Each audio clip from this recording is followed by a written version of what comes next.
આસો નવરાત્રિના વધામણા લેવા માટે ખેલૈયાઓ અને ભક્તોમાં અનેરો ઉત્સાહ અને આનંદ જોવા મળી રહ્યો છે. આસો નવરાત્રિ માતાજીની આરાધના કરવામાં ભક્તો પણ લીન બનતા હોય છે.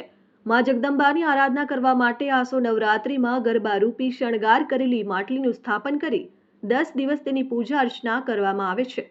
નવરાત્રિ પર્વમાં ગરબાનું વેચાણ તો થાય છે, પરંતુ છેલ્લા કેટલાક વર્ષોથી રંગબેરંગી ગરબાની માંગ વધી છે અને કલાકારો પણ દર વખતે ગરબામાં નવીનીકરણ કરીને નવી ડિઝાઇન સાથે ગરબા તૈયાર કરે છે, જેની નવરાત્રિમાં ખૂબ જ માંગ રહેતી હોય છે. ત્યારે અંકલેશ્વર શહેરના સુથાર ફળિયામાં રહેતા નરેશ પ્રજાપતિ પોતાના પરંપરાગત માટીના વાસણોના વ્યવસાયને જાળવી રાખ્યો છે.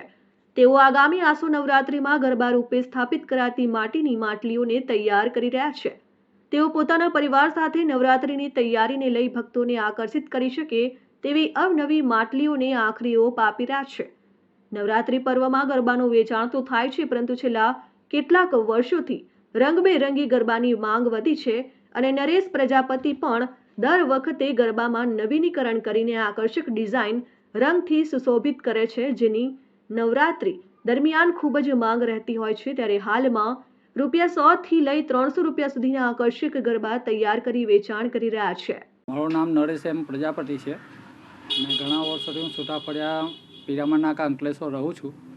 કુંભારી મારો માટીકામનો ધંધો બાપ દાદાનો ધંધો છે.